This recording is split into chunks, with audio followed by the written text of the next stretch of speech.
Simbol PDI Perjuangan yaitu Megawati semakin bertambah usia dan akhirnya dipersepsikan sebagai partai nenek tua yang jelas nggak menarik buat anak muda untuk bergabung di dalamnya. Salam NKRI teman-teman semuanya.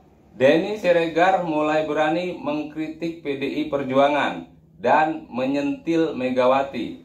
Tampaknya Denny mulai menyadari dan panik bahwa partai idolanya itu beberapa tahun lagi bakal tumbang, bernasib sama seperti P3 yang tak lolos ambang batas parlemen 4%.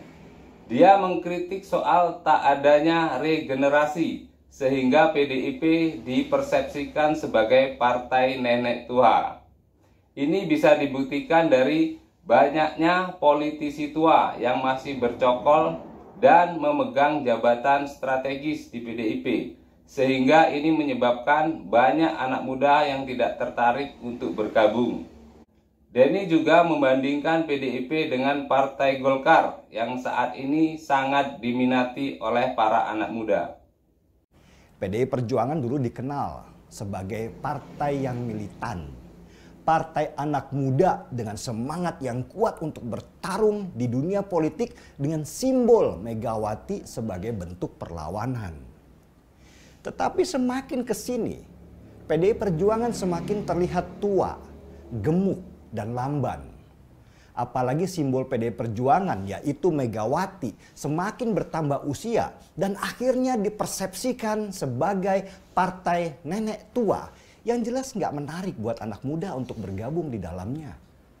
Apalagi figur-figur di PDI Perjuangan juga banyak figur-figur tua yang bukan representasi anak muda. Sehingga membuat banyak anak muda lebih memilih Golkar karena Golkar lebih banyak merekrut anak-anak muda untuk menguasai Senayan dan juga menjadi kepala daerah. Golkar berhasil melakukan kaderisasi dan perubahan dalam partainya yang dulu disebut sebagai Partai Orde Baru. Suara Golkar naik signifikan di pemilu 2024 ini dan meraih posisi nomor 2 sesudah PDI Perjuangan yang suaranya menurun. Situasi ini seharusnya bisa dijadikan warning buat PDI Perjuangan. Bisa jadi kalau PDI Perjuangan tidak melakukan rebranding dan repositioning dari sekarang, maka suaranya akan terus menurun sampai bisa hilang seperti P3 di 20 atau 30 tahun mendatang. Sebagai alarm saja nih, untuk Pilgub DKI sekarang saja, PDI Perjuangan masih mengajukan figur kader yang itu aja yang punya potensi seperti Risma yang juga sudah dianggap tua. Padahal pemilih di DKI Jakarta sudah diisi oleh anak-anak muda yang progresif dengan sudut pandang berbeda dari orang tua.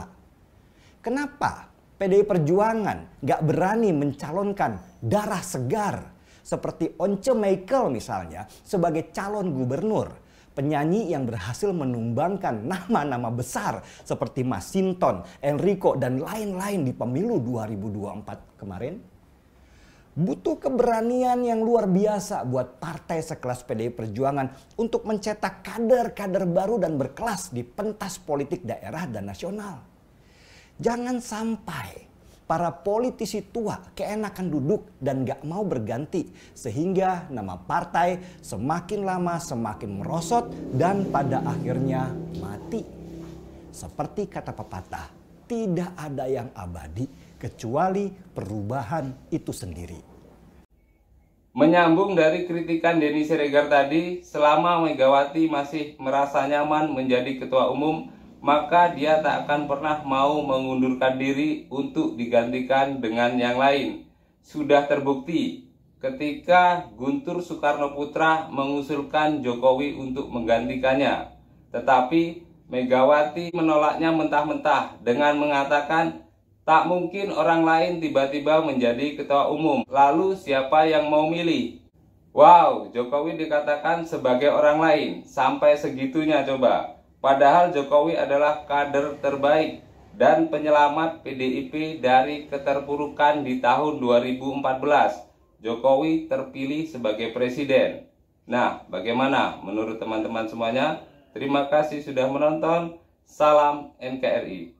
Hurrah!